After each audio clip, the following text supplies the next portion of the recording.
हो गई।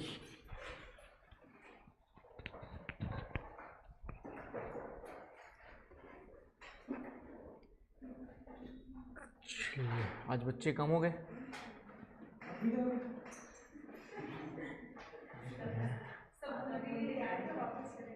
वापस चले गए? क्यों? ऐसा कोई विशेष कार्यक्रम है आज? नहीं, वो तो सही था, बंदी मिल गया वहाँ तक। तुम्हें नहीं मिला? क्यों नहीं मिला भाई? ठीक है। हाँ, क्या बोल रहे? हाँ,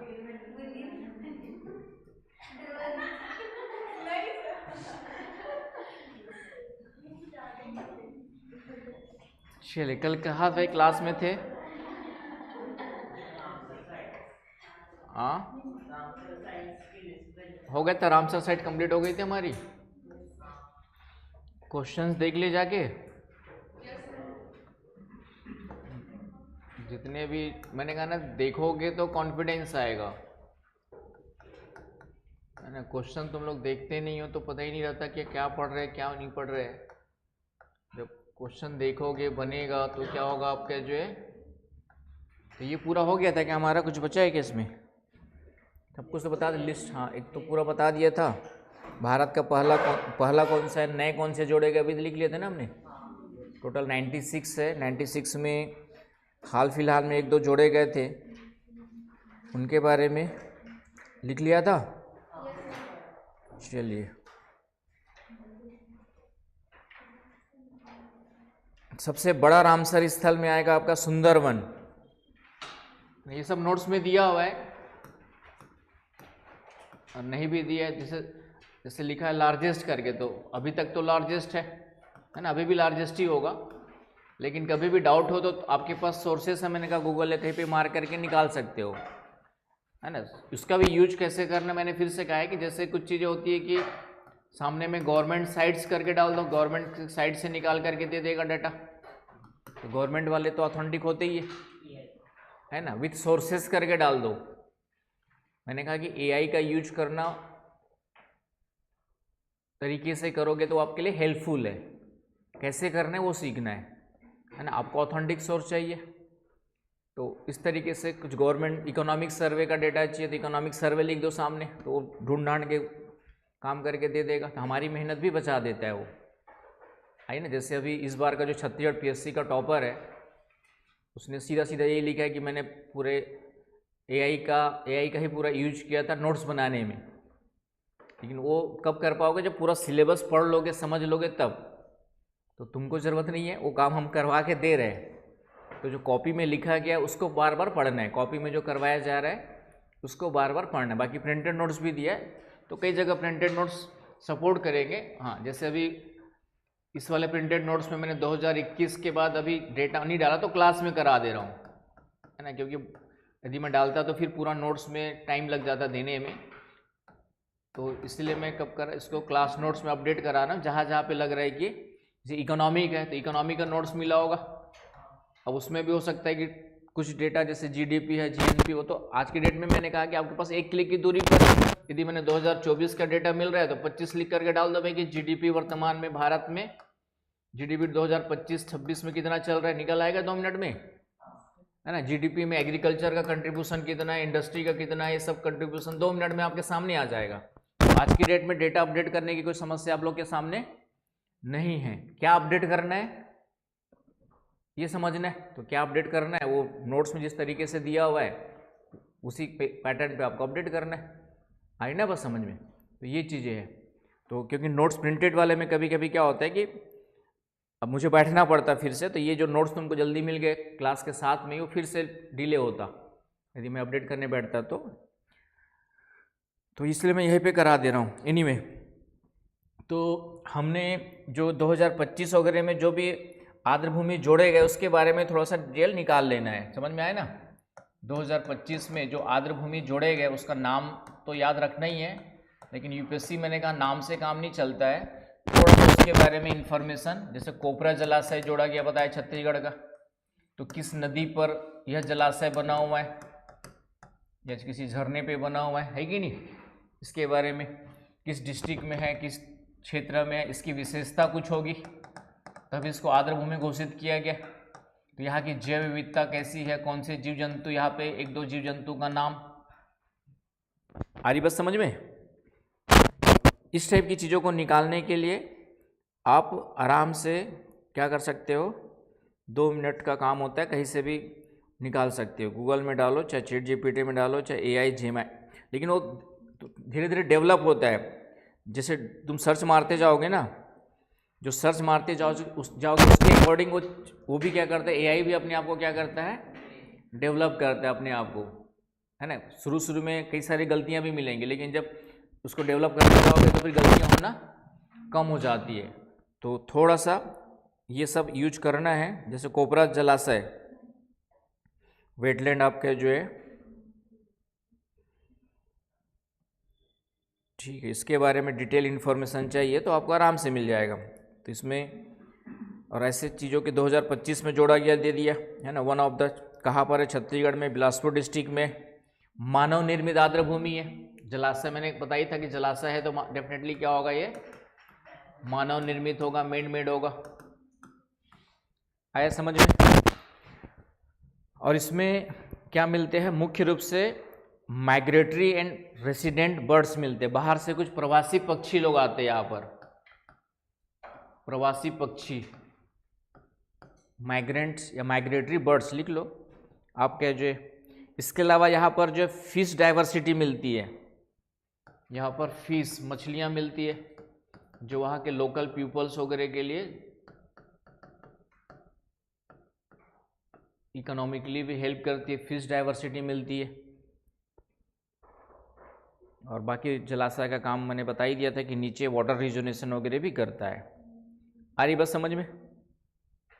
तो इस तरीके से कुछ पॉइंट्स निकाल लेना है आप लोग को सभी के बारे में जो 25 में जोड़े गए ना। 2025 और 26 में कोई जोड़े जाएंगे एग्जाम से पहले, मई से पहले, तो 25 और 26 ही काफ़ी है, क्योंकि कितना पीछे फिर जाओगे 24, 23 तो इतना हो जाएगा कि फिर कुछ भी याद नहीं रहेगा।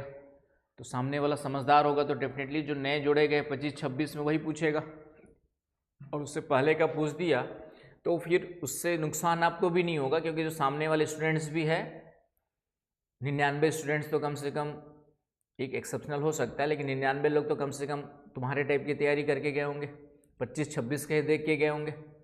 तो यदि उससे पहले का पूछ दिया तो उनका भी गलत होगा और तुम्हारा भी गलत हो गया तो नुकसान नहीं होगा। नुकसान कहाँ पर होता है कि सामने वाले का सही हो गया मैक्सिमम लोगों का और तुम्हारा गलत हो गया। तो ये थोड़ा सा ध्यान में रखना है। चलिए, तो रामसर साइट्स वगैरह क्या होते हैं समझ में आ गया आपको? चलिए, तो जैव विविधता संरक्षण में एक इम्पोर्टेंट टॉपिक है बायोडाइवर्सिटी हॉटस्पॉट।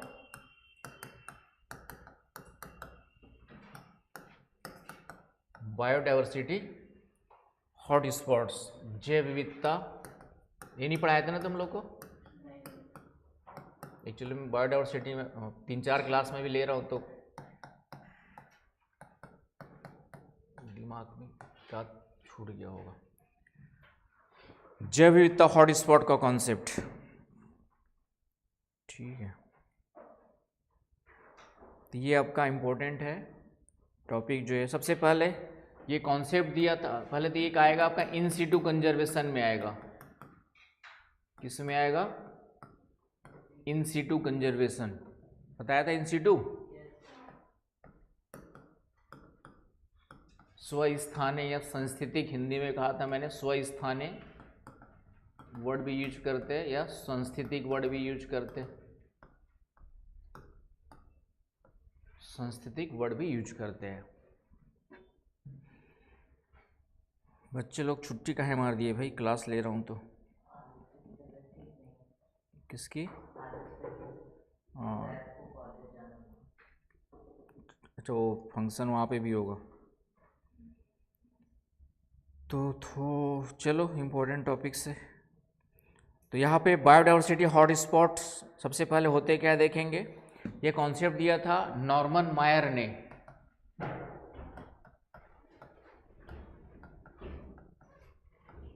नॉर्मन मायर ने दिया था 19 आपका 88 में दिया था।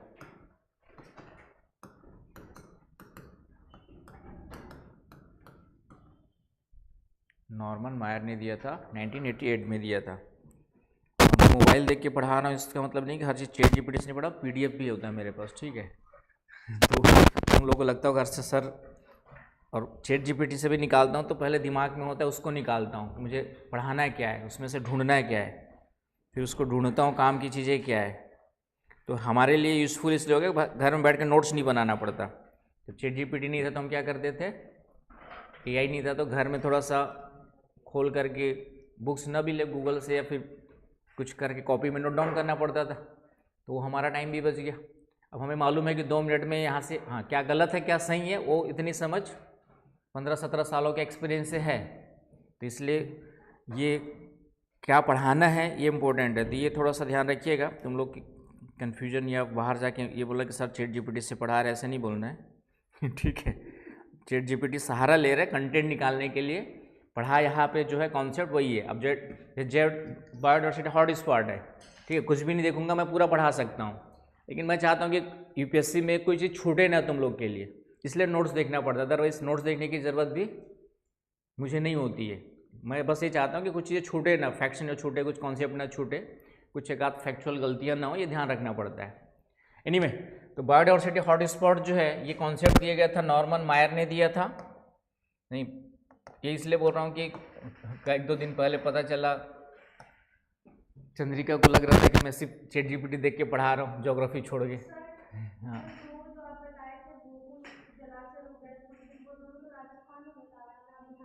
कौन सा उदय, मैंने बताया था कि उदयपुर सिटी एक अलग है, ठीक है। उदयपुर एक जो मेन सिटी है वो राजस्थान में है, और उसमें पढ़ाते समय बोला था मैंने कि एक उदयपुर राजस्थान में है, लेकिन ये जो है एक कहाँ पर है, उदयपुर झील वगैरह के नाम से बिहार में है, ठीक है। वो मैंने कन्फ्यूजन वहीं पे दूर कर दिया था, तो इसीलिए तो उदयपुर वाला अलग है। उदयपुर में भी झीलों का शहर कहा जाता है। राजस्थान में जो उदयपुर है उस उदयपुर सिटी को क्या कहा जाता है, झीलों का शहर कहा जाता है। आया समझ में? तो मैंने एक उदयपुर सिटी त्रिपुरा में भी है, एक उदयपुर सिटी कहाँ पर है आपका, जो कर्क रेखा के पास में है। तो वो मैंने पहले ही आप लोग को पढ़ाते समय जहाँ कन्फ्यूजन होता है बता देता हूँ, लेकिन कभी कभी ध्यान नहीं जाते। चलिए, तो सबसे पहले देखेंगे बायोडायवर्सिटी हॉटस्पॉट होता क्या है। तो इसको जो है, इसको निर्धारित करने का जो मापदंड है, क्राइटेरिया, ये इंपॉर्टेंट है, आप लोग को याद रखना है।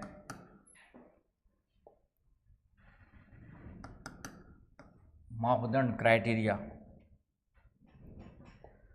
तो बायोडायवर्सिटी हॉटस्पॉट का सबसे पहला क्राइटेरिया है, एक हमने तुम लोग को शायद बताऊंगा, स्थानिक प्रजातियां बताया था क्या होती है, एंडेमिक।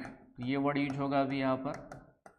एंडेमिक स्पीसीज का मतलब होता है जो केवल स्थान विशेष में ही मिलते हैं और कहीं पर नहीं मिलते, उसके एंडेमिक स्थानिक प्रजातियां कहा जाता है। तो इसका मापदंड है कि किसी भी क्षेत्र को, किसी भी इकोसिस्टम को जैव विविधता हॉटस्पॉट तब घोषित करेंगे, तब कहेंगे जब वहाँ पर 0.5% या 1500, 0.5% या, है ना, या 1500 जो वहाँ पे प्रजातियां हैं, प्रजातियां जब लिखूंगा तो दोनों आ जाएंगे, जीव जंतु और वनस्पति, है ना, सभी प्रजातियां आ जाएंगी, कि वहाँ पर पाए जाने वाली 0.5% या 1500, है ना, जो भी ज़्यादा हो, जो भी अधिक हो, जो भी अधिक हो का मतलब भी क्या देखेंगे, विच वन इज मोर, कौन सी प्रजातियां वहाँ पर, स्थानिक प्रजातियां, और उसमें भी एक वर्ड यूज किया हुआ है, जो भी अधिक हो, में संवहनी वैस्कुलर प्लांट्स, संवहनी पादपों की स्थानिक प्रजातियां।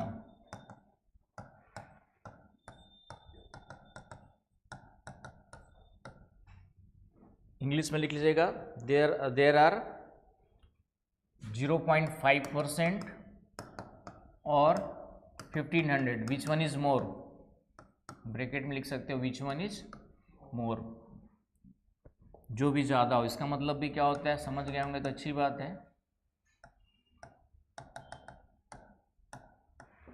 विच वन इज मोर 0.5% और 1500, which one is more should be vascular plants, endemic species of vascular plants, endemic species of vascular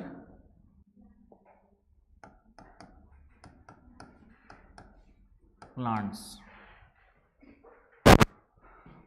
आया समझ में?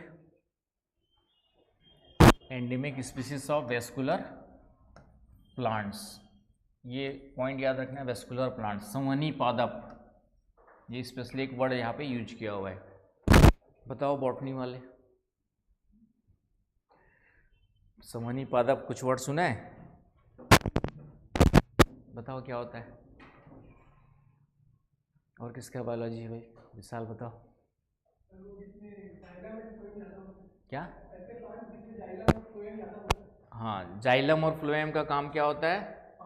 पानी को अवशोषित करना, है ना। एक प्रकार के उत्तक होते हैं जाइलम एंड फ्लोएम। आपका जो है स्पेलिंग क्या होगी? फ्लो, ठीक है, यहाँ पे जाइलम होगा, वो मैंने इसे बना दिया है phloem. Xylem and phloem Hindi में, इन दोनों का काम होता है आपका जो है पानी अवशोषित करना। इनकी जो ये जो सेल्स टिश्यूज है वो ज़्यादा मात्रा में जिनमें होते हैं उनको हम लोग इसमें रखते हैं, आपका जो है वैस्कुलर प्लांट्स में रखते हैं। समझिए, इनकी मात्रा क्या होती है, इन पौधों में ज़्यादा होती है। तो ज़्यादा है इसका मतलब पानी ज़्यादा एब्जॉर्ब करेंगे, और ज़्यादा पानी होगा इसका मतलब लंबे समय तक जीवित रहेंगे, सूखेंगे नहीं जल्दी से। और सूखेंगे नहीं इसका मतलब हरे भरे रहेंगे, और हरे भरे रहेंगे मतलब जीव जंतु वनस्पतियाँ भी उस पर क्या होंगी, उसके आसपास ज़्यादा होंगी आपकी जो। तो इसलिए जैव विविधता के लिए क्या हो जाते हैं, महत्वपूर्ण हो जाते हैं। आया समझ में? तो हाँ, सेल, हाँ मतलब इससे टिश्यूज में आएंगे। हाँ, पेड़ की जो है, पेड़ की आगे आदमी की थोड़ी आएंगे। पेड़ कई प्रकार के होते हैं, उसमें से जिन पौधों में इनकी मात्रा ज़्यादा होगी, जिनका कंसंट्रेशन ज़्यादा होगा, उन प्लांट्स को किस में रखेंगे हम लोग? वैस्कुलर प्लांट्स में रखेंगे। तो इसके कारण से ये हरे भरे होते हैं सालों भर। जब ये सालों भर खुद हरे भरे हैं तो आसपास पेड़ जीव जंतु भी उस पर निर्भर रहने वाले क्या होंगे, ज़्यादा होंगे। इसलिए वहाँ के इकोसिस्टम के लिए ये इंपॉर्टेंट रोल प्ले करते हैं। तो पहला क्राइटेरिया है कि उस क्षेत्र में क्या होना चाहिए, ये विशेषता होनी चाहिए। जो भी अधिक होगा मतलब क्या हुआ, जैसे मान ले कहीं पे 10,000 स्पीसीज है, तो 10,000 का 5% कितना हुआ? 10,000 का 5% क्या हो गया आपका? हाँ, 500। तो 500, यदि 500 भी है तो भी वह स्पीसीज में आ जाएगा। 500 या 1500 जो भी ज़्यादा हो, उसके कॉन्टेक्स्ट में देखना है। आया समझ में? तो यहाँ तक कोई समस्या? चलिए, दूसरा क्राइटेरिया हमारा है, इतने से काम नहीं चलेगा, दूसरा क्राइटेरिया भी फुलफिल होना जरूरी है। तो दूसरा क्राइटेरिया ये है कि इन प्रजातियों में से 70% मूल प्रजातियों का विनाश हो चुका हो। उनको ही हम किस में रखेंगे? 70% मूल प्रजातियों का क्या हो चुका हो? डिस्ट्रक्शन हो चुका हो, लॉस हो चुका हो। तो loss of 70% of that species. आ रही बात समझ में? तो वैसे कंडीशंस जहाँ पर होगी उसको हम लोग हॉटस्पॉट्स में रखेंगे, हॉटस्पॉट्स के रूप में सेलेक्ट करेंगे, और उनको बचाने के लिए स्पेशल अलग से प्रयास करेंगे। आ रही बात समझ में? बचाने के लिए स्पेशल अलग से क्या करेंगे? प्रयास करेंगे। आ रही बात समझ में ना? तो इन क्षेत्रों को हम लोग हॉटस्पॉट के रूप में चयन करते हैं ताकि हम इस पर विशेष फोकस कर सकें, क्योंकि 70% खत्म हो चुके, बाकी भी बच्चे कुछ 30% खत्म हो जाएंगे तो हमेशा के लिए वो चीज़ें खत्म। तो अब ध्यान नहीं देंगे उनके बचाने पर तो काम नहीं चलेगा। आया समझ में मेरी बात? तो इनको हम लोग हॉटस्पॉट कहते हैं। यहाँ तक कोई डाउट किसी को? पूरे वर्ल्ड में इसके आधार पर वर्तमान में 36 हॉटस्पॉट फाइंड आउट किए गए। पूरे वर्ल्ड में कितने आपके जो है 36 हॉट स्पॉट्स फाइंड आउट किए गए, आइडेंटिफाई किए गए। इसमें तो मूल प्रजाति की बात कर रहा है सेक्टर 50 हाँ और जो आप डेट डाटा में बोले थे ना, तो वहाँ पूरा डाइवर्सिटी की बात कर रहे हैं। नहीं, स्थानिक प्रजातियां लिखा ना भाई। हाँ, तो इसमें मतलब तो डाइवर्सिटी का मतलब वहाँ पे मूल हो गया ना भाई। वहाँ मूल का मतलब क्या हुआ, ओरिजिनल का मतलब उस क्षेत्र में रहने वाली प्रजातियाँ। सबको मिला है। हाँ, उस पर्टिकुलर रीजन में। मूल का मतलब ये कि उस क्षेत्र में रहने वाले जितने भी नेटिव होंगी जो वहीं पर पनपती है वो सब मूल में आ जाएंगे। तो उनको अब कोई बाहर से ला के लगाया गया उसको काउंट नहीं करेंगे, है ना। मेन काउंट करेंगे कि वहाँ के जो नेटिव स्पीसीज है उसको काउंट करेंगे। तो उसका 70% तक डिस्ट्रक्ट हो गया, तो फिर आपका उसको हम लोग हॉट स्पॉट के रूप में अलग सेलेक्ट कर लेंगे और उसको बचाने के लिए अलग से ध्यान देंगे। सीधी सी बात है, इतना ही है। तो वर्ल्ड में कितने हैं अभी 36 है ना। अब जैसे ये आपके 36 है, नोट्स में भी लिखा होगा 36 से, अभी चेंज नहीं हुआ है कई सालों से। अब जिस साल एग्ज़ाम देने जाओगे तो इसको अपडेट कर लेना भाई कि 2025-26 अभी चल रहा है, अभी भी मार के देखोगे तो यही नंबर आ रहा होगा, ठीक है। अगले साल जाओगे 26-27 कर लेना भाई, उसके आगे जाओगे 27-28 कर लेना। तो ये नंबर चेंज हो जाएंगे, कॉन्सेप्ट तो वही रहेगा ना भाई, कॉन्सेप्ट थोड़ी चेंज होगा। ये परिभाषा मापदंड है वही चेंज होगी। हाँ, उसमें भी कभी चेंज होता है, करंट में आ गया तो बात अलग है, लेकिन कॉन्सेप्ट तो हॉट स्पॉट क्या होते हैं उसकी परिभाषा तो यही रहेगी आपकी। जो सिर्फ अपडेट क्या करना है, ये अपडेट करना है। इनमें से आपके जो है 4 भारत में है। अब जैसे 4 मैंने क्या एनसीईआरटी में अभी तक अपडेट नहीं हुआ, एनसीईआरटी पढ़ोगे तो अभी भी 3 दिया होगा, एनसीईआरटी में अभी भी कितना दिया होगा 3, लेकिन चौथा भी जोड़ दिया गया है। तो 4 भारत में कौन कौन से वो अच्छे से याद रखना है। और वर्ल्ड के 36 के 36 तो याद नहीं रख सकते हम लोग, लेकिन आपके नोट्स में मैंने मैप डाला हुआ है और एक बार उसको गो थ्रू हो जाना है, क्योंकि वो भी पूछ सकता है कि निम्न में से कौन सा हॉट स्पॉट में आएगा या नहीं आएगा।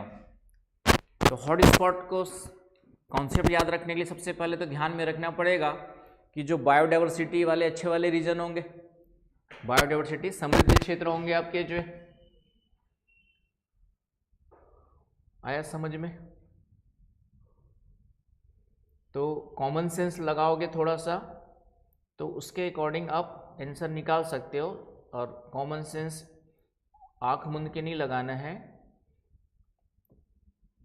थोड़ा सा पढ़े रहोगे तो कॉमन सेंस तुक्का नहीं मारना है, तो आपका काम हो जाएगा। तो वर्ड आपके नोट्स में भी मैंने लिस्ट डाली होगी, कोई ले लेते हैं। साफ हो जा भाई।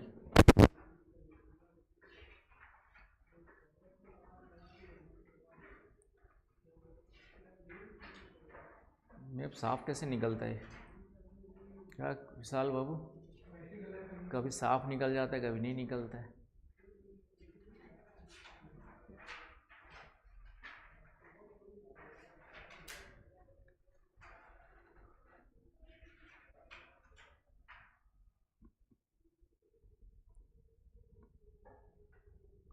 सॉल्यूशन ढूंढना पड़ेगा इसका, है इसका सॉल्यूशन ढूंढना पड़ेगा। तो सॉल्यूशन क्या होगा, डाउनलोड करके देखे।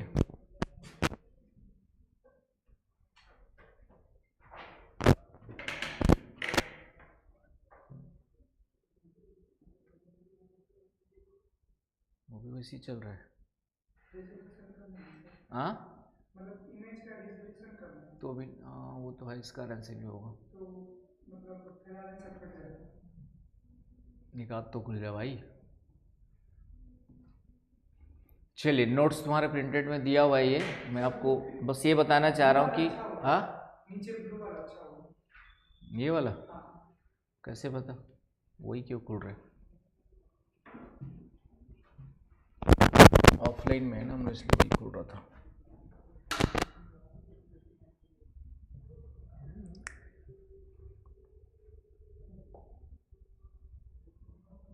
चलो मैं देखता हूँ, इसमें इसका सॉल्यूशन ढूंढना पड़ेगा, अभी ज़रूरत तो पड़ती रहती है ना बीच में।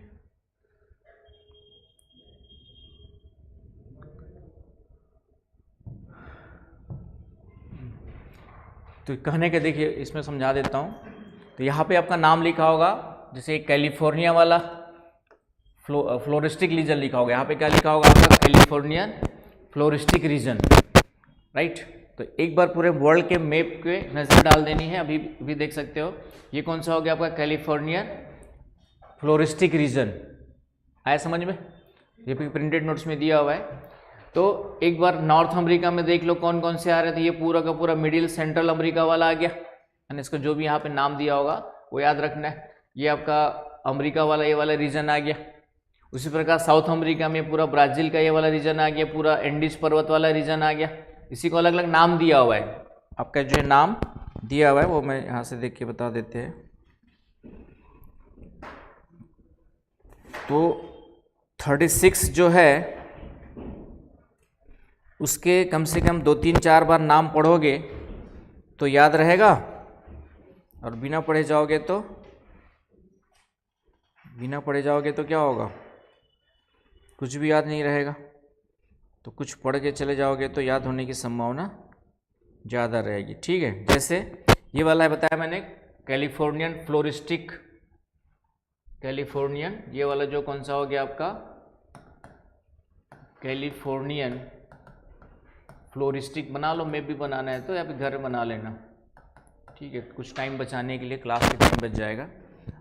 आया समझ में, कैलिफोर्नियन फ्लोरिस्टिक प्रोविंस करके लिखा हुआ है, अमेरिका का है,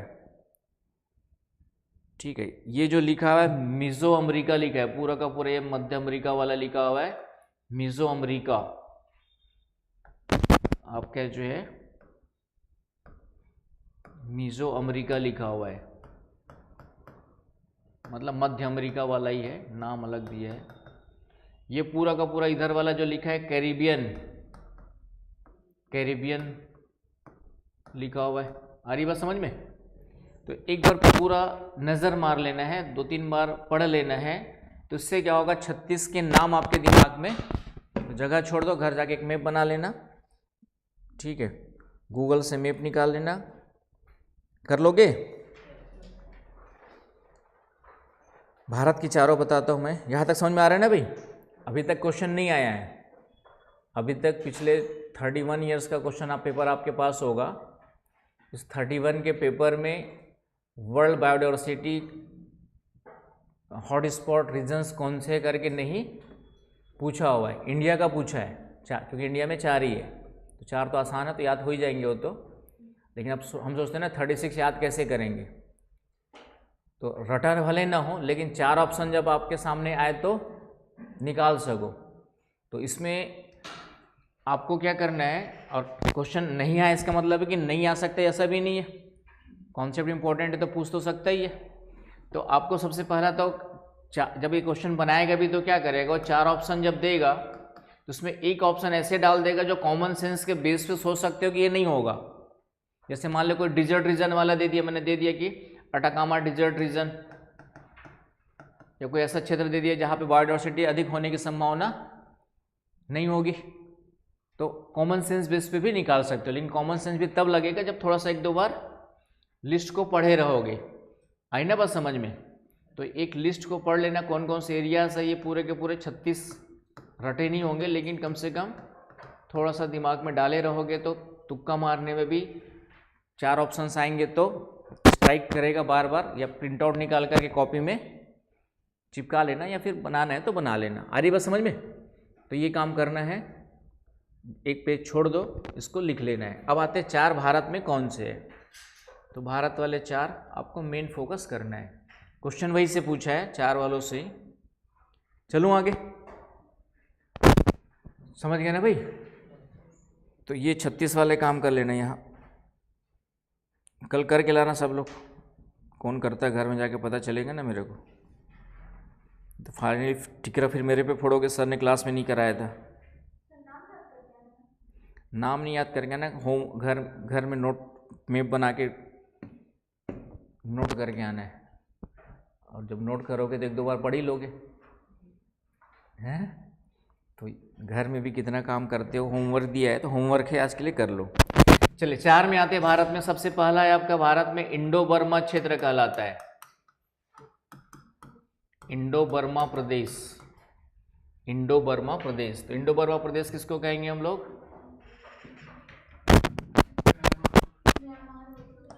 है ना, भारत और म्यांमार की सीमा वाला क्षेत्र आ जाएगा। तो ये वाला जो रीजन है इंडो बर्मा, ये वाला पूरा का पूरा, ये पहला रीजन हो गया भारत म्यांमार सीमा वाला। म्यांमार को पहले बर्मा कहा जाता था, इसलिए अभी भी नाम वही है, लेकिन इंडो म्यांमार प्रदेश वाला हो गया। तो पहला हो गया बायोडायवर्सिटी हॉटस्पॉट वाला इंडो बर्मा रीजन। आया समझ में? दूसरा है आपका हिमालय क्षेत्र। दूसरा है आपका जो है पूरा का पूरा हिमालय प्रदेश, है ना। ये नोट्स में दिया है मैंने आप लोग को, नोट्स नहीं भी पढ़ेंगे लेकिन। तो हिमालय प्रदेश में पूरा लद्दाख से लेकर अरुणाचल प्रदेश तक, ये पूरा का पूरा, नेपाल उपाल भी आ जाएगा, भूटान भी आ जाएगा, क्योंकि वर्ल्ड में है तो वर्ल्ड में भारत के अलावा ये सब हिमालय रीजन आ जाएंगे आपके, पूरा का पूरा लद्दाख से लेकर के अरुणाचल प्रदेश तक हिमालय प्रदेश। आया समझ में? दूसरा ये हो गया। तीसरा आपका पश्चिमी घाट, पूरा का पूरा महाराष्ट्र से लेकर के कन्याकुमारी तक पश्चिमी घाट, ये पूरा का पूरा वेस्टर्न घाट कहलाता है आपका जो है। और इसका विस्तार श्रीलंका तक है। इसका विस्तार कहाँ तक जाता है? तो पूरा का पूरा, मतलब वर्ल्ड में जाएंगे, वर्ल्ड लेवल पे जाएंगे तो पूरा इसका विस्तार कहाँ तक चला गया आपका? पूरा श्रीलंका तक, western Ghat, India and Sri Lanka. ये भी क्वेश्चन पूछा हुआ है कि वेस्टर्न घाट का विस्तार जो खास करके बायोडायवर्सिटी हॉटस्पॉट है कहाँ तक फैला हुआ है, कहाँ तक क्षेत्र को लेते हैं? तो वेस्टर्न घाट वाला कहाँ तक लेंगे हम लोग? श्रीलंका तक। आया समझ में श्रेया? कोई डाउट, कन्फ्यूजन है यार? मतलब कोई कन्फ्यूजन नहीं है, डाउट नहीं है? चले आगे। और चौथा जो बाद में जोड़ा गया, सबसे नया जोड़ा गया, उसका नाम सुंडालैंड। लेकिन ये सुंडालैंड जो है ये पूरे अंडमान निकोबार, यहाँ पर हमारा अंडमान निकोबार आ जाएगा,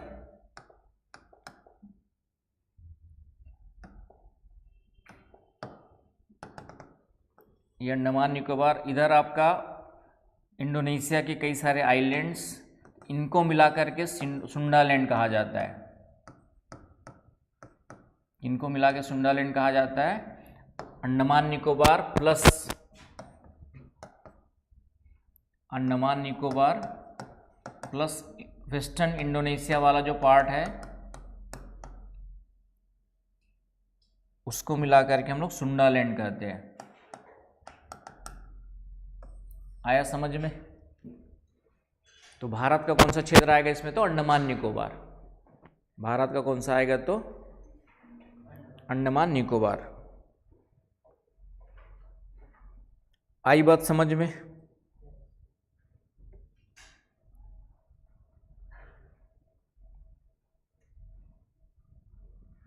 तो सबसे पहले हॉट स्पॉट्स क्या होते हैं, ये कॉन्सेप्ट क्लियर हो गया होगा। टोटल 36 है, भारत में उसके 4 है।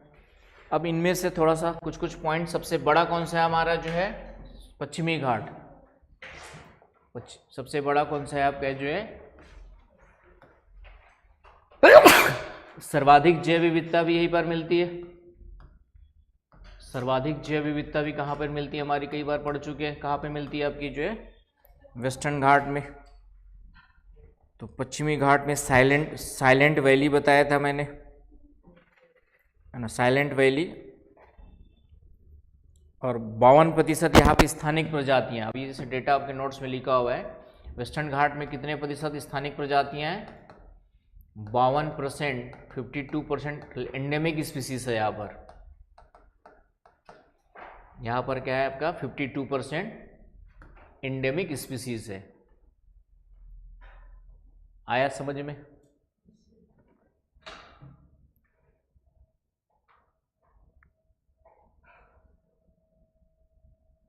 और वेस्टर्न घाट में भी मैंने कहा था साइलेंट वैली सबसे ज़्यादा बायोडायवर्सिटी वाले रीजन बताया था, जो रेगुलर क्लास आ रहे होंगे। साइलेंट वैली, शांत घाटी। अब जैसे यूपीएससी की बात क्या है कि थोड़ा सा साइलेंट वैली रट करके जाने से ही काम नहीं चलेगा, वो साइलेंट वैली के बारे में भी थोड़ा सा चाहेगा कि एक सामान्य स्टूडेंट से थोड़ा ज़्यादा जानिए आप लोग, ठीक है। तो साइलेंट वैली के बारे में थोड़ा सा देख लीजिए।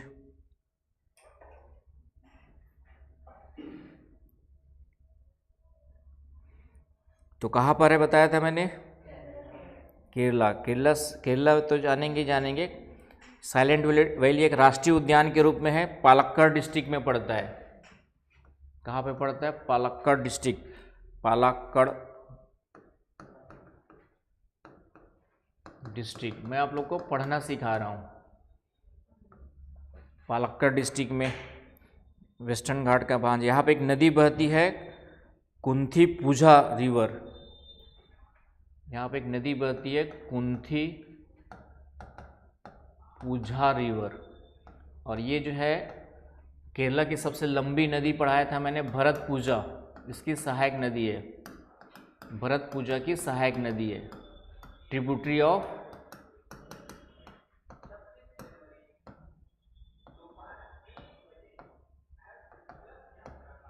भरतपुजा, ट्रिब्यूटरी ऑफ भरतपुजा, नीला नदी कहते हैं।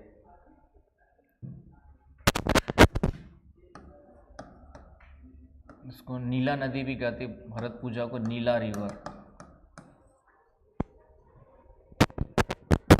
आया समझ में? तो एक्स्ट्रा इन्फॉर्मेशन के लिए आप,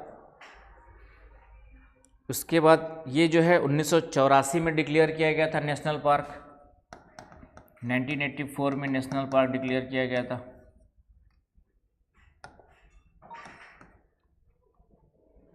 और बायोस्फीयर रिजर्व डिक्लेयर किया गया था 86 में। बायोस्फीयर रिजर्व कब बनाया गया था? ये 1986 में बायोस्फीयर रिजर्व बनाया गया था। और किसका भाग है? नीलगिरी बायोस्फीयर का। नीलगिरी बायोस्फीयर रिजर्व पढ़ा, अभी नहीं पढ़ाया ना तुम लोग को। ये भारत का सबसे पहला बायोस्फीयर रिजर्व बनाया गया था 1986 में।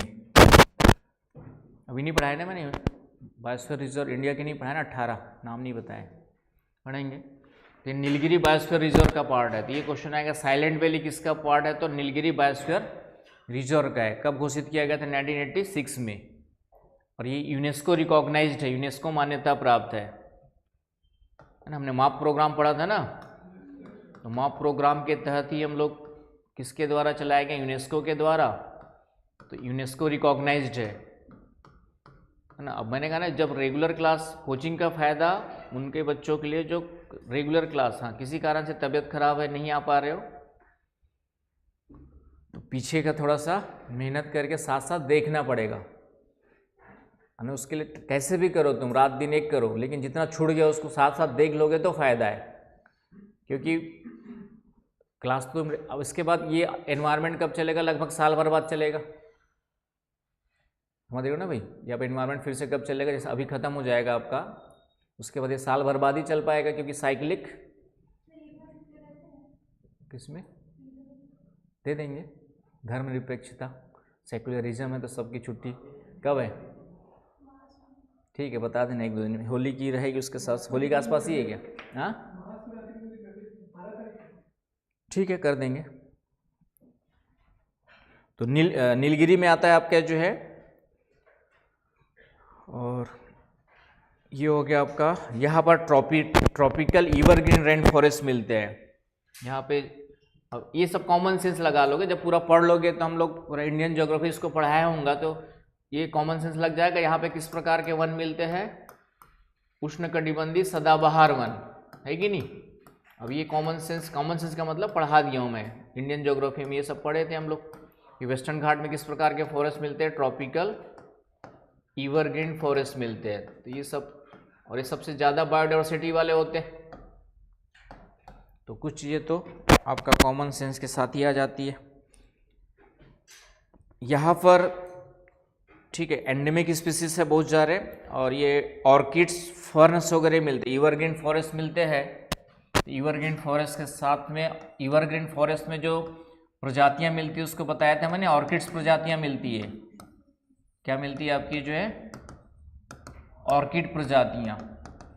अब वहाँ पे ऑर्किड प्रजातियाँ मिलती है लिख दे, तो यूपीएससी ऐसे ही करता है। यूपीएससी क्या करेगा कि यहाँ पर ऑर्किड प्रजातियों की बहुलता है।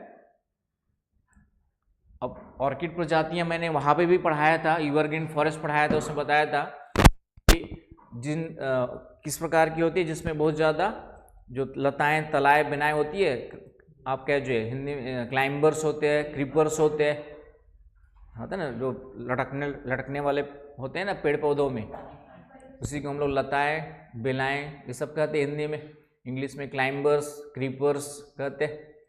तो ये होते हैं उन प्रजातियों को, किसमें रखा जाता है, आपका ऑर्किड में रखा जाता है। तो वो वनस वेजिटेशन से भी लिंक्ड है। आपका जो फर्न्स मिलते हैं, फर्न मतलब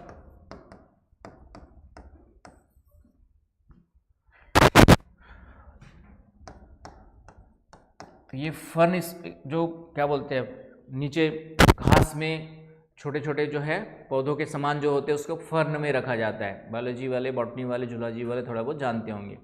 अब जैसे कॉमर्स वाले नहीं जानते तुम, लॉ वाले ठीक है ना भाई, ठीक है, लॉ साइकोलॉजी जो भी है, मैं एग्जांपल दिया ठीक है। तो गूगल में थोड़ा सा मार लो भाई फर्न स्पीसीज क्या होते। हमारे पास ये सुविधा नहीं थी, हम तो बस फर्न रट लिए, फर्न होते बस, क्या होते क्या मतलब। लेकिन अब आपके पास सुविधा है, इससे क्या होगा, याद आसानी से होगा। एक बार फोटो देख लोगे फर्न कैसे दिखाई देते, तो थोड़ा सा जिसके बारे में नहीं पता है 2 मिनट निकाल करके उसके बारे में एक लाइन लिख लो वहाँ पर, एक क्लिक की दूरी पर। तो इस तरीके से चीज़ें कर लेनी है, तो ये आप लोग के लिए आसान है। हाँ, मतलब जहाँ पे पेड़ पौधे ज़्यादा है, घने हैं, सदाबहार है, तो वेस्कुलर प्लांट्स में आएंगे ही आएंगे, ठीक है। तो सभी के सभी नहीं, ऑर्किड प्रजातियाँ आएंगी आपकी। तो ये फर्न भी क्या होता है कि नमी वाले चीज़ों में उगते हैं। नमी पेड़ पौधे होते हैं, पेड़ पौधों में काई टाइप का हरा हरा लगा रहता है कई जगह पे, बारिश के दिनों में खास करके देखा होगा, तो सब फर्न वगैरह स्पीसीज में आते हैं, उस टाइप से में आते हैं। आया समझ में? तो ये हो गया। जीव जंतुओं में यहाँ पर मिलता है आपका, एक मिलता है लॉयन टेल्ड मकॉक, पीछे पढ़ाया था मैंने। तो ये चीज़ यहाँ पर फिर से आ गई, lion tailed macaque.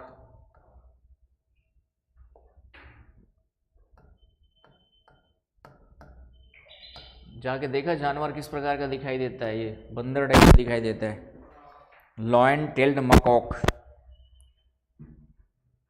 Flagship species. और ये इंडेंजर्ड में रखा गया, इसको किस में रखा गया, आपका इंडेंजर्ड में। फ्लैगशिप का मतलब ऊपर, ये भी जो है फ्लैगशिप स्पीसीज भी देख लेंगे, एक वर्ड आया है फ्लैगशिप स्पीसीज, अंडरलाइन कर लो इसको। ये भी क्वेश्चन आ सकता है कि फ्लैगशिप स्पीसीज किसको कहते हैं, एक नया टर्म आ गया इस तरीके से। तो ये अभी देखेंगे फ्लैगशिप स्पीसीज, जो हमने बताया था ना कीस्टोन, उसी टाइप से जो इम्पोर्टेंट होते हैं इकोसिस्टम के लिए, उसको फ्लैगशिप स्पीसीज भी कहा जाता है। तो उसमें आते हैं अभी, यहाँ पे नीलगिरी लंगूर मिलता है, नीलगिरी लंगूर, वेस्टर्न घाट। इसके अलावा टाइगर लियोपार्ड वगैरह मिलते हैं यहाँ पे, टाइगर है, लियोपार्ड है, तेंदुआ।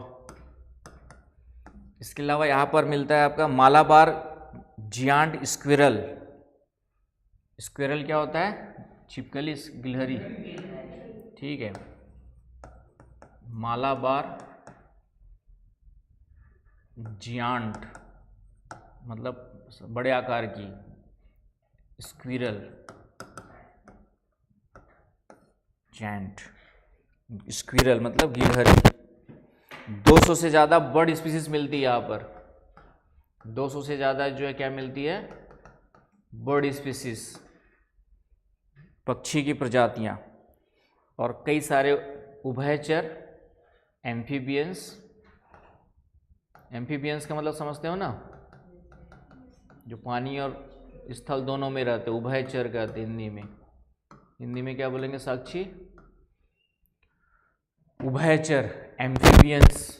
उभयचर का मतलब जो जल और स्थल दोनों पे रहते, जैसे मेंढक है, पानी में भी रह सकता है और ज़मीन में भी जिंदा रह सकता है। सांप भी, कुछ सांप आते हैं, पूरे नहीं आएंगे, उस तो पानी में रहने वाले होंगे कुछ आपके, ठीक है, एम्फीबियंस। और इंसेक्ट्स। तो ये कुछ नाम हो गए आपके। इस तरीके से इसको साइलेंट क्यों कहते हैं?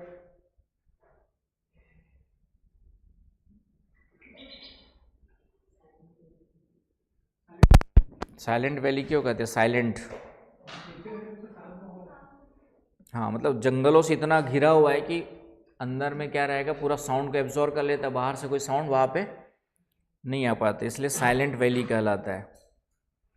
तो ये सब कुछ क्वेश्चन, तो इस कुछ चीज़ें जो इस तरीके से जो खास करके करंट में न्यूज में हो, जैसे हमने कहा कि कुछ 11 हमने क्या लिखे थे, कुछ 11 नए जोड़े गए करके 2025 में वेटलैंड्स, तो उनमें से थोड़ा सा उनके बारे में इस टाइप की चीज़ें निकाल लेना, क्योंकि यूपीएससी जब पूछ, हालांकि 11 बहुत ज़्यादा है, 1-2 होते तो डिटेल पूछता, ठीक है, तो उनके बारे में फिर भी थोड़ा सा डिटेल में कि तमिलनाडु में तो है, तमिलनाडु में उसकी क्या क्या विशेषता है, एक 2 लाइन, कुछ स्पेसिफिक कोई प्रजाति वगैरह फेमस तो नहीं है वहाँ पे, ये फाइंड आउट कर लेना है। तो इससे आपका, क्योंकि यूपीएससी मैंने फिर से कहा है कि सिर्फ ऊपर ऊपर के नाम नहीं पूछेगा, थोड़ा सा आगे पूछेगा वो, तो ये ध्यान में रखना है। चलिए, तो पश्चिमी घाट के बारे में क्लियर हो गया कि पश्चिमी घाट के बारे में लिखना हो तो अब लिख लोगे आराम से। तो ये पश्चिमी घाट हो गया। उसके बाद सुंडालैंड बताया मैंने कौन सा आता है, समझ में आ गया सुंडालैंड कौन सा आता है? ठीक है, अंडमान निकोबार वाला। तो अंडमान निकोबार की जो विशेषताएं बताई थी मैंने, वहाँ पे बायोजियोग्राफिकल रीजन्स पढ़ाया था, तो उसमें आइलैंड्स में देखा था। तो 2 जानवर, तो एक तो 2 जान देना आपका, जो एक पडुक करके वहाँ पे ट्री स्पीसीज मिलती है, एंडेमिक है, और डुगोंग करके वहाँ का एक एनिमल मिलता है जो वहाँ का स्टेट पशु है। फिर वहाँ पे भी इसकी आपके जो बायोडाइवर्सिटी ज़्यादा क्यों मिलेगी अंडमान निकोबार में, क्योंकि यहाँ पर भी कौन से फॉरेस्ट मिलते हैं, एवरग्रीन फॉरेस्ट मिलते हैं। समझ पा रहे हो ना भाई? जब पूरा सिलेबस पढ़ लोगे तो चीज़ें अपने आप कई सारी कॉमन सेंस के हिसाब से लिख सकते हो। अंडमान निकोबार में यहाँ पे बायोडाइवर्सिटी ज़्यादा क्यों है? क्योंकि पहली बात तो ये आइलैंड है, तो यहाँ पे वर्षा क्या होती है, ज़्यादा होती है, 200 सेंटीमीटर से ज़्यादा रेनफॉल वाले रीजन में आता है। ये भी वर्षा में भी देखेंगे तो यहाँ पे एवरग्रीन फॉरेस्ट मिलते हैं, ट्रॉपिकल एवरग्रीन उष्णकटिबंधी सदाबहार वन मिलते हैं। आए समझ में? उष्णकटिबंधी सदाबहार वन मिलते हैं। और बाकी मैंने फिर से कहा था कि कुछ प्रजातियां वगैरह यहाँ पे डुगोंग, एक नीलगाय के समान प्रजाति होगी, और एक आपका मैंने कहा था पोडॉक, ये एक ट्री का नाम है जो वहाँ का स्टेट ट्री है। इस तरीके से कुछ स्पीसीज, एंडेमिक स्पीसीज भी मिलते हैं। इस कारण से इसको भी क्या किया गया, आपका जो है रखा गया है। आया समझ में? नहीं आया?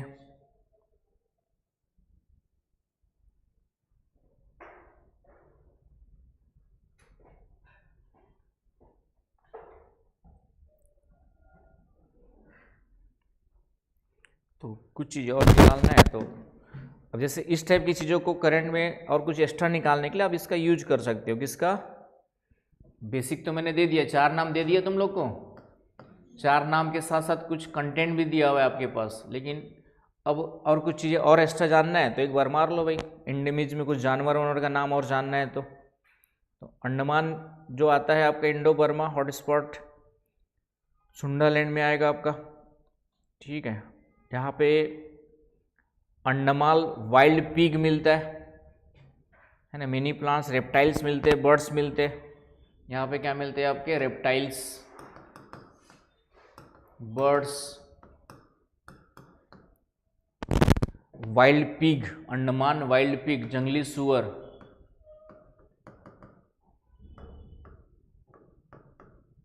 अंडमान वाइल्ड पिग मिलते हैं।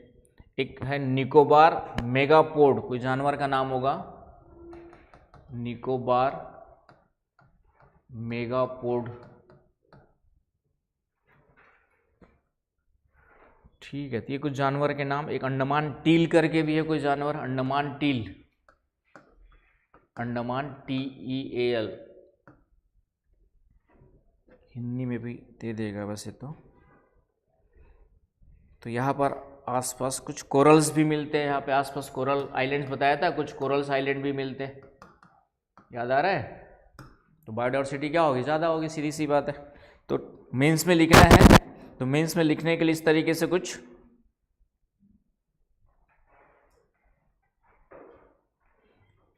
आ रहा है वो समझ में। चलिए यहाँ पर एक चीज़ और ध्यान रखना है, ठीक है, सुंडालैंड। तो सुंडालैंड को कब जोड़ा गया, कभी क्वेश्चन आ जाए तो वैसे तो नहीं पूछेगा, पहले सुंडालैंड। अब इसमें आपका इंडो बर्मा हॉटस्पॉट में दो चीज़ें, एक चीज़ और है आपका, हमारे पास मैप देखना है, इसका मैप है तुम्हारे पास, कौन सा वाला map, Google map. Google map अपना मोबाइल में खोल सकते हो, हॉटस्पॉट में इंडियन हॉटस्पॉट,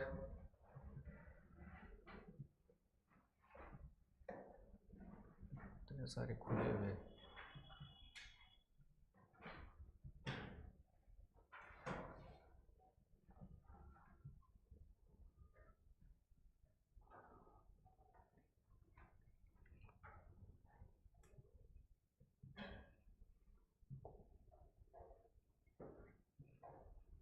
इंडिया वाला मैप ये दिख रहा है, वर्ल्ड वाले मैप में सुंडालैंड मिला आपको, वर्ल्ड वाले मैप में सुंडालैंड मिला कि नहीं मिला, ठीक है। तो उसको ध्यान से देख लेना, सुंडालैंड में कैसे जोड़ा हुआ है। ये पूरा का पूरा सुंडालैंड दिख रहा है, ये वाला है, ये पूरा का पूरा इंडोनेशिया, और ये वाला पार्ट आपका जो है ये दिख रहा है, इतना पूरा का पूरा, ये पूरा का पूरा क्या होगा आपका, सुंडालैंड वाला होगा। तो ये बाद में जोड़ा गया था, मुझे सुंडालैंड में अंडमान निकोबार वगैरह पहले नहीं था। Sundaland added in biodiversity hotspot. अब इस टाइप से कुछ फैक्ट चीज़ें हैं, तो उसको आप आराम से, ज़रूरत होती है, वैसे समय वगैरह नहीं पूछता है यूपीएससी। ये 99 में जोड़ा गया, सुंडालैंड को कब जोड़ा गया आपका जो है 99 में, उससे पहले, क्योंकि एनसीईआरटी में अभी तक अपडेटेड नहीं है आपके, एनसीईआरटी वाले जो भी बना रहे हैं उनका अभी तक अपडेट, समझ, एनसीईआरटी पढ़ोगे तो 3 ही मिलेगा, फिर मत बोलना कि सर ने तो 4 पढ़ाया है। नहीं, नोट्स तो मैंने सही बनाया, खुद बनाया है मैंने, नोट्स में 4, ठीक है, एनसीईआरटी में नहीं अपडेटेड है। अब तुम बोलोगे ना एनसीईआरटी ज़्यादा ऑथेंटिक है लेकिन कुछ चीज़ें है कि वहाँ पे अभी अपडेट नहीं हुआ है, ठीक है। चलो आगे, 1999 में जोड़ा गया। इसमें इंडोनेशिया के 3 द्वीप आ जाते हैं, सुमात्रा, जावा, बोर्नियो। इंडोनेशिया के 3 द्वीप बड़े बड़े हैं, सुमात्रा, जावा, बोर्नियो, 3 द्वीप है आपके। इसके अलावा मलेशिया का पार्ट भी आता है, इंडोनेशिया भी आता है, फिर मलेशिया भी आता है ना। क्वेश्चन ये नहीं पूछेगा सुंडालैंड, तो सुंडालैंड में कौन कौन से आते हैं ये भी पूछ सकते हैं। तो भारत तो आता है, अंडमान निकोबार, इसके अलावा कौन सा आता है, इंडिया का मलेशिया भी आता है, सिंगापुर भी पड़ेगा वहीं पर, है ना। ध्यान से देखना, एग्जाम में सोचना पड़ेगा, नहीं तो विशाल ऊपर ऊपर पढ़ने से फिर एग्जाम में थोड़ा सा अंदर घुसेगा तो फिर तुम लोग इधर उधर देखने लग जाते हो। तो इसलिए मैप को ध्यान से देखना, इतना लिखा है। तो सिंगापुर भी यहाँ पर एक कंट्री है, सिंगापुर यहाँ पर मलेशिया के जिससे नीचे क्या है आपका सिंगापुर, तो ये भी इसके अंतर्गत आ जाएगा। हाँ, बाकी और कंट्री में अब फिर कुछ कॉमन सेंस, ब्रुनई आ जाएगा, यहीं पर आपका ब्रुनई एक कंट्री है, इधर आपका ईस्ट तिमोर भी है आपका। फिर तो कहने का मतलब फिर वहाँ पे कुछ दिमाग कॉमन सेंस। हाँ, बोर्नियो, बोर्नियो, बोर्नियो यहाँ पे द्वीप है, एक बड़ा सा द्वीप है, ये वाला जो दिख रहा है, ये बड़ा सा द्वीप बोर्नियो है। एटलस ज़रूर देखो, बार बार जो भी पढ़ते हैं हम लोग उसको एटलस खोल के पढ़ने की आदत नहीं है। तो एनवायरनमेंट हो गया, ज्योग्राफी हो गया, ये कभी भी तुम्हारे याद नहीं होगा। तो आया समझ में। और मुझे मालूम है इंसान पैदाइशी आलसी होता है, इंक्लूडिंग मी, तो अधिकांश टाइम पे वो कुछ काम आलस के कारण से नहीं करता है। एटलस खोलना भी उसी में एक काम आता है, एटलस खोलने में आलस आता है। घर में अभी तो हमारे पास गूगल है, पहले डिक्शनरी हुआ करती थी, तो वोकेबलरी उनकी अच्छी हुआ करती जो डिक्शनरी खोलने की आदत होती थी, लेकिन उसमें भी आलस आता था, कौन देखे, छोड़ना करके छोड़ देते थे हम लोग, बाद में देख लेंगे, बात कभी नहीं आता है। अब हमारे पास मोबाइल है तो भी आलस करते हैं, कोई एक आध इंग्लिश वर्ड आ गया, वोकेबलरी नहीं पता है हमें, तो भी हम तुरंत सर्च मारते नहीं हैं, ठीक है बाद में देख लेंगे सोचते हैं, लेकिन वहीं पे देख लोगे तो क्या होगा, है ना, याद हो जाएगा। एक बार भूल गए, दोबारा फिर वही वर्ड आ गया, फिर दोबारा देखोगे, अपने आप याद हो जाएगा। तो ये एकमात्र है लंबे समय तक याद करने का एकमात्र समाधान क्या है, रिवीजन है, रिवीजन है, रिवीजन, उसके अलावा कोई दूसरा ऑप्शन नहीं है। तो जितने बार पढ़ोगे उतना बार याद होगा। चलिए, तो ये 4 हॉट स्पॉट्स याद रखने आप लोग को। इंडो बर्मा समझ में आया, इंडो बर्मा में फिर से कौन सा आएगा, हिमालय का पूरा पूर्वी वाला भाग आ जाएगा, इंडो बर्मा में आया ना समझ में। हिमालय वाले में 32% इंडेमिक स्पीसीज मिलती है, हिमालय वाले में नोट कर लेंगे, हिमालय वाले में कितने परसेंट है आपका जो है 32%, हिमालय वाले में 32% इंडेमिक स्पीसीज मिलेगी, हिमालय वाले में कितनी मिलेगी 32%, आया समझ में। हिमालय, तो हिमालय वाले में 32% पादप प्रजातियां एंडेमिक है, यहाँ पर 32%, 32% लगभग, डेटा जनरली नहीं देता है। और हिमालय का विस्तार भारत के साथ साथ कहाँ मिलेगा, तो नेपाल और भूटान भी आ जाएगा, राइट। तो क्वेश्चन कुछ भी बना सकता है, कॉमन सेंस लगा लेना है। तो सबसे बड़ा है पश्चिमी घाट, दूसरे नंबर पे हिमालय, तीसरे नंबर पे इंडो बर्मा, सबसे छोटा है 1.28%, सुंडल एंड अंडमान निकोबार मात्र कितना है आपका, अंडमान निकोबार तो 1.28% बस आता है हॉट स्पॉट में भारत के अंतर्गत, बाकी पूरा तो ज़्यादा होगा।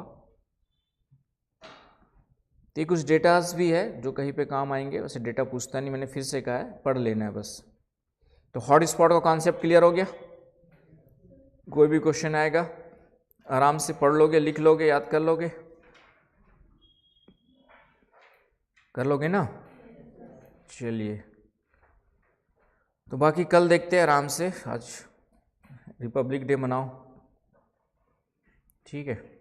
एक इम्पोर्टेंट कॉन्सेप्ट पढ़ा दिया मैंने तुम लोग को आज, और जितना पढ़ा दिया उसका रिवीजन करो, बीच में टेस्ट लूँगा मैं ऑब्जेक्टिव और, है ना, बायोडाइवर्सिटी खत्म होने के बाद एनवायरनमेंट का एक ऑब्जेक्टिव टेस्ट भी होगा और डिस्क्रिप्टिव भी होगा, ठीक है, जिसमें सिर्फ इकोसिस्टम और बायोडाइवर्सिटी के क्वेश्चंस होंगे। तो पढ़ते रहो, इकोसिस्टम प्लस बायोडाइवर्सिटी। हाँ बोलो जी। हाँ, तुम उस दिन भी पूछ रहे थे, भूल के बताना, बता दो। वन्य जीव संरक्षण भारतीय विधि अभी पढ़े नहीं, भारत का अभी पढ़ा नहीं ना हमने, अभी इसमें क्वेश्चन आ जाएंगे। वैसे तो वन्य जीव एकमात्र सरकार की संपत्ति है, ऐसा नहीं है। जब किसी वन्य जीव को संरक्षित,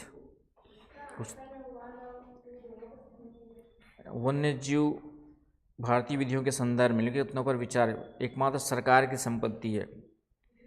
जब किसी वन्य जीव संरक्षित घोषित किया जाता है तो वह जीव चाहे संरक्षित क्षेत्र में हो या उसके बाहर समान संरक्षण का हकदार है। किसी संरक्षित वन्य जीव के मानव जीवन के लिए खतरा बन जाने की आशंका उस जीव को पकड़ने मार दिए जाने का पर्याप्त आधार है, ठीक है। अब ये सब कॉमन सेंस और कुछ कॉन्सेप्ट बेस पे क्वेश्चन है। तो संरक्षण का मतलब मैंने क्या बताया था कि यूज के साथ साथ बचाने के उपाय। जब किसी क्षेत्र को हम सुरक्षित घोषित करते हैं तो वहाँ पे कुछ एक्टिविटीज़, मानवों की विध्वंसक एक्टिविटीज़ क्या होती है, अलाउड नहीं होती है। मतलब वहाँ घूम फिर सकते हैं लेकिन पेड़ पौधे नहीं काट सकते, शिकार नहीं कर सकते। तो भारत में हम लोग वन्य जीव संरक्षण अधिनियम पढ़ाऊंगा, उसमें ये आएगा। तो उसमें संरक्षण का मतलब डिफाइन किया गया है कि हम वन्य जीव संरक्षण के अंतर्गत कैसे कैसे क्या क्या करेंगे। तो उससे रिलेटेड ये क्वेश्चन है। तो इसमें वन्य जीव एकमात्र सरकार की संपत्ति है, ऐसा नहीं है। वन्य जीव जब होता है तो वहाँ पे पूरा का पूरा सरकार की संपत्ति नहीं होती है। स्थानीय लोग और पूरे रहने वाले लोगों का उस पर क्या होता है, अधिकार होता है। ठीक है, देख रहा हूँ मैं उसको, ही सोच रहा हूँ यहाँ पे। हाँ, ये गलत आंसर। यूपीएससी का आंसर कहाँ से मिलता है? आता है लास्ट में, तो उसको डाउनलोड करके लाए हो क्या? ठीक है ठीक है, नहीं वो नहीं बोल रहा हूँ, जितने भी आते हैं ना इस टाइप से ले आना, जितने साल के होंगे डाउनलोड करके ना सेव करके भेज देना मेरे को। तो उससे क्या है कि बाकी जो, हाँ तो मैंने कहा ना कि मेरे कॉन्सेप्ट के हिसाब से गलत, यहाँ क्या दिया मुझे नहीं पता है, लेकिन जहाँ तक मैं पढ़ा हूँ और समझा वहाँ तक है कि पहला स्टेटमेंट मेरा क्या है, हाँ गलत है। तो वन्य जीव सरकार की एकमात्र संपत्ति है, गलत है। क्यों है? क्योंकि स्थानीय लोगों को वहाँ पे कुछ अधिकार दिए जाते हैं। जैसे बायोस्फीयर रिजर्व भी मैंने बताया, तो सिर्फ कोर एरिया और बफर क्षेत्र को छोड़ दो तो ट्रांजिशन जोन में भी वहाँ पे लोकल लोगों को रहने और वहाँ के कंदमूल फल एकत्रित करने का अधिकार होता है। सिर्फ वो जंगलों को काट नहीं सकते, शिकार नहीं कर सकते, लेकिन लकड़ी वकड़ी बीन सकते हैं, अपने घर में जलाने उलाने के लिए यूज कर सकते हैं। तो एकमात्र संपत्ति सरकार की कैसे हुई? तो जो कॉमन सेंस कह रहा है मेरा पहला गलत है। ठीक है, दूसरा है आपका, जब किसी वन्य जीव को संरक्षित घोषित किया जाता है तो यह जीव चाहे संरक्षित क्षेत्र में उसके बाहर समान संरक्षण का हकदार है। ठीक है, यदि हम बाघ को संरक्षित घोषित किया तो कहीं भी मिले उसको सुरक्षित मानना पड़ेगा, नहीं कि उस संरक्षण क्षेत्र से बाहर है तो हम उसको गोली मार देंगे या फिर उसको नुकसान पहुंचाएंगे, ऐसा तो नहीं करेंगे। और उसके बाद ये लिखा, किसी संरक्षित वन्य जीव के मानव जीवन के लिए खतरा बन जाने की आकांक्षा उस जीव को पकड़ने या मार दिए जाने के पर्याप्त आधार है। मारने वाला सॉल्यूशन तो नहीं होता है, कभी भी जो है आपको पकड़ करके उसको फिर से संरक्षित वगैरह कर सकते हैं। मारने का अधिकार हमारा कानून नहीं देता है। कोशिश ये होनी चाहती है कि जब तक मस्ट ना हो तब तक, गोली भी मारते भी है तो वो सिर्फ बेहोश करने वाली बंदूक यूज करते हैं। यदि कोई शेर हो गया, तेंदुआ गांव में आ गया, धोखे से पकड़ना है उसको, तो मार करके ख़त्म नहीं करते उसको, सिर्फ हम लोग कौन सा यूज करते हैं, उसको बेहोश करने वाला आपका जो है वही यूज करते हैं और उसको फिर पकड़ के फिर से छोड़ देते हैं। तो इस कारण से तीसरा भी गलत लग रहा है। तो इसका आंसर ओनली 2 अप्रोप्रिएट है। तो ऐसे क्वेश्चन के आंसर, हालांकि वन्यजीव संरक्षण अधिनियम पढ़ेंगे तो उसमें परिभाषित किया गया है कि वन्यजीव संरक्षण का मतलब क्या होता है, तो उससे आंसर निकल जाएगा इसका। ठीक है, तो धीरे से। और मीन्स का तुम लाए थे उस दिन कल वाले में, दिखाओ। ठीक है दुर्गा, ठीक है। आईयूसीएन रेड लिस्ट के आधार पर संरक्षण नीति कानून, ये सब मैंने उस कल पढ़ाया था आप लोग को। 2017 में क्वेश्चन आया हुआ है। आईयूसीएन रेड लिस्ट 18 में भी आया है, 17 में भी आया हुआ है। तो आईयूसीएन रेड लिस्ट के आधार पर क्या पूछा हुआ है, संरक्षण नीति कानून और योजना बनाने में क्या क्या दिक्कतें आती है। अब इसमें आपका थोड़ा सा दिमाग चलाना पड़ेगा। संरक्षण नीति कानून और योजना बनाने में क्या क्या दिक्कतें आती है।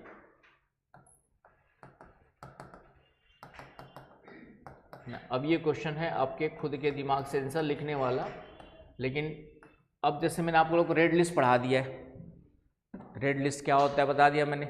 इसमें मुख्य रूप से 9 कैटेगरीज है और लास्ट की 2 कैटेगरीज मैंने बताया था, डाटा इनसफिशिएंट और आपका क्या था, एक 11वां 10वां और 11वां क्या था आपका जो है नॉट इवेल्युएटेड, राइट, जिसको आकलन में नहीं लिया गया है। तो डाटा इनसफिशिएंट वाला है 10वां और 11वां नंबर।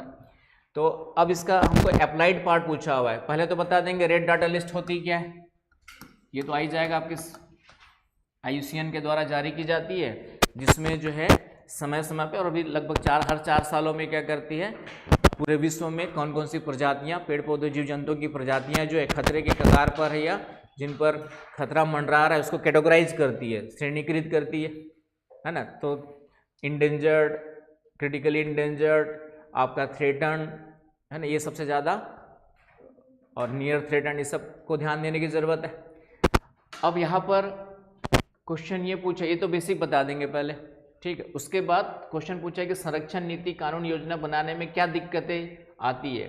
तो दिक्कतें क्या आएंगी इसमें अब बताओ, ये सोचने आप लोग को जो है। यहाँ पे अप्लाइड है तो खुद से भी दिमाग लगाना पड़ेगा कि हमने कैटेगराइज तो कर दिया है बहुत सारे, अब इतने सारे जीव जंतु है, इतने सारे क्या है आपके जो है जीव जंतु है, तो उसको बचाए कैसे। हाँ, जैसे हमने थ्रेटन डाल दिया, छत्तीसगढ़ का कोई जानवर ले लेते हैं, जैसे हमारी भी गौरैया चिड़ैया खत्म होने के कगार पर है, खत्म हो चुकी नहीं, खत्म होने के कगार पर है, अभी भी कुछ गाँवों में मिल जाती है, थ्रेटन में होगी। जो गौरैया चिड़िया होती है ना, घर में घूमते रहती थी पहले, अब वो लगभग न के बराबर मिलती है ना, कुछ कभी कभार कुछ गाँव वगैरह में दिख जाती है। तो वो आपका, अब उसको बचाना है तो कैसे बचाओगे। तो डेफिनेटली किसी पर्टिकुलर स्पीसीज को बचाने के लिए उसके लिए संरक्षण नीति बनाना हो, कानून बनाना हो, तो दिक्कत आएगी कि नहीं आएगी, क्योंकि यहाँ पे अलग अलग प्रकार की स्पीसीज खतरे में है।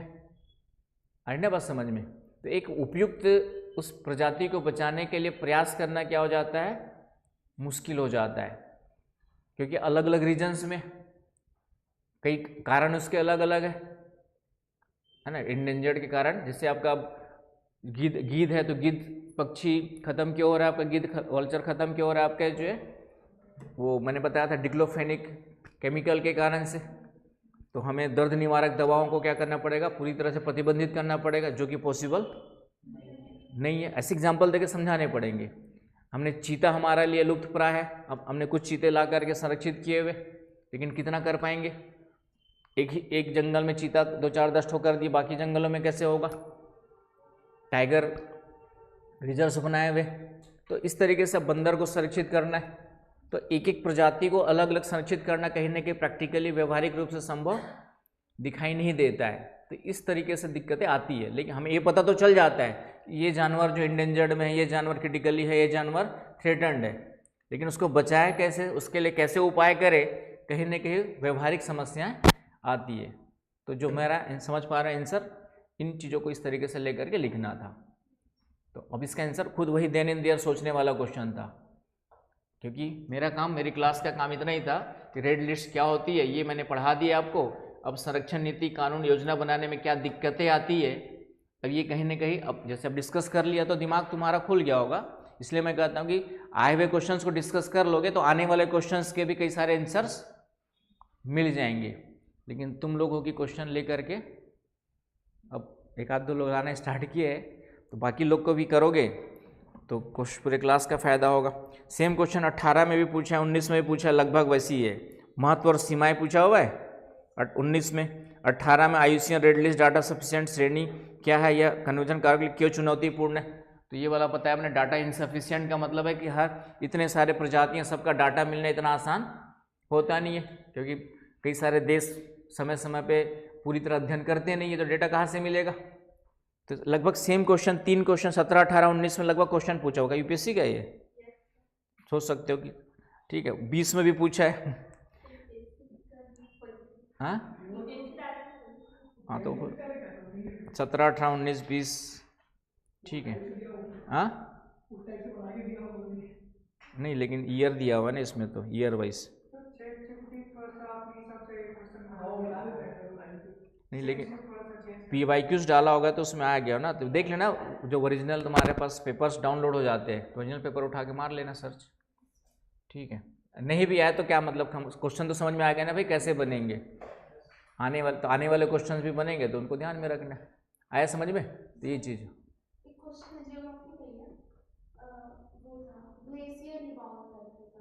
ग्लेशियर, हाँ ये न्यूज में था, एक बार पढ़े। रिबाउंड का मतलब ग्लेशियर टूट करके धड़ाम से गिर जाते हैं, तो ग्लेशियर बस्टिंग कहते हैं।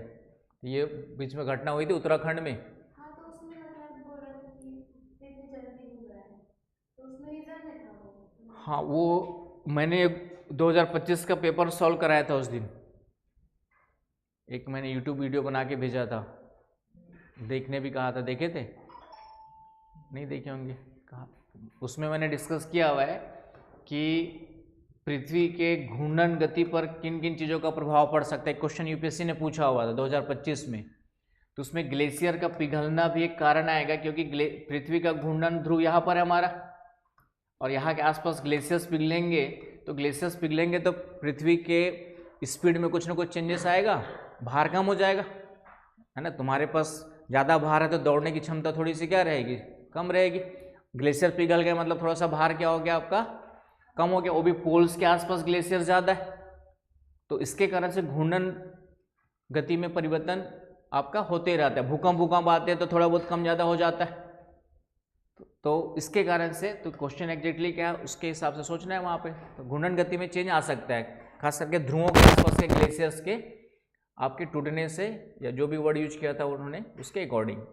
तो पूरा क्वेश्चंस लेकर के आया करो, स्क्रीनशॉट लेके आया करो। आज के डेट में तुम्हारे पास बहुत सारी सुविधाएं हैं, ग्रुप में डाल दिया करो, तुरंत देख करके जो क्वेश्चन लगता है मैं भी देख लिया करूँगा। आया समझ में ना?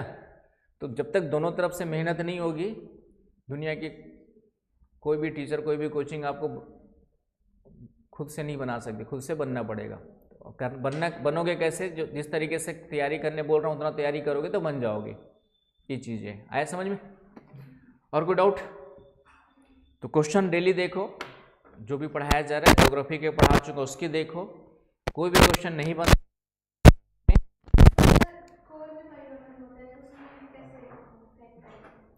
कोर में चेंज होगा तो किसमें, उस क्या बोल रहे हो, घूर्णन गति में?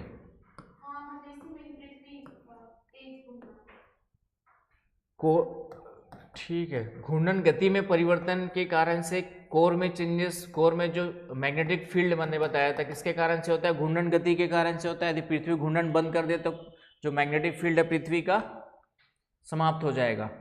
अब एग्जैक्टली क्वेश्चन क्या लेके आया करो ना, अब तुम्हारी दिखाओ ना तो लाओ। तो क्या है, पॉइंट्स क्या है, क्या कहना चाह रहा है? कोर में परिवर्तन से किसमें चेंजेस की बात कर रहा है? स्क्रीनशॉट ले लिया करो पूरे क्वेश्चंस के, ठीक है। हाँ, पृथ्वी घूर्णन, पृथ्वी जब तक तेज घूमने लगी अब अधिक तेज घूमने लगी है, ठीक है। ये अध्ययन में देखा गया तेज, थोड़ा तेज हुई है, कहीं पे दिया था आपका जो है 86,400 सेकंड, ठीक, क्योंकि अब दिन की अवधि कम हो गई है, ठीक है। मतलब तेज घूमेगी तो अवधि कम हो जाएगी, ठीक है। तो ये भी ये क्वेश्चन यूपीएससी ने पूछा है 2025 में। ये हाल फिलहाल में अध्ययन में देखा गया कि थोड़ा सा पृथ्वी की गति क्या हो गई है, बढ़ गई है। तो कोर में परिवर्तन भूकंपी, ये आएगा आपका भूकंपी गतिविधियों वाला, कि उसके कारण से आपका क्या हो सकता है, बहुत तेज भूकंप आ गया तो कम भी हो सकता है, ज़्यादा भी हो सकता है।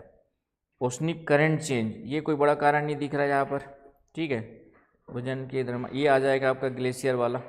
और कोर में परिवर्तन है ना, कोर में भी परिवर्तन से घूर्णन गति चेंज आएगी, क्योंकि कोर, पृथ्वी एक निश्चित भार को क्या कर रही है, घूर्णन कर रही है। यदि पृथ्वी के अंदर कोई भी चीज़ कम या ज़्यादा होगी, तो जैसे आपके ऊपर भार है तो कम या ज़्यादा होगा तो आपकी गति में कुछ ना कुछ चेंज आएंगे कि नहीं आएंगे, तो उसका भी आएगा। तो मेरे ख्याल से इसका आंसर कोर, भूकंपी गति और ग्लेशियर तीनों दिया होगा, ठीक है। ये पढ़ेंगे, साइट्स वगैरह पढ़ाऊंगा, पढ़ाया नहीं हो। आया समझ में? आंसर क्या दिया है? नहीं, ये इसका मतलब ये टॉपिक था, उसमें अच्छा, रीजन ही है, उसमें रीजन दिया, ओशनिक करंट भी आ गया था इसमें। ओशनिक करंट चेंज, देखो घूर्णन गति के कारण से ओशनिक करंट चेंज आएगा, लेकिन घूर्णन गति में परिवर्तन के लिए ओशनिक करंट का चेंज का इम्पैक्ट नहीं पड़ेगा। समझ में आ रहा क्या कहना चाह रहा हूँ? यदि क्वेश्चन में ये दिया हुआ है रीज़न घूर्णन गति में परिवर्तन का, तब तो ये नहीं आएगा। जहाँ से उतारा है तो एक बार उसको पूरा कंटेंट लेके आना, कहाँ से उतारा हुआ है।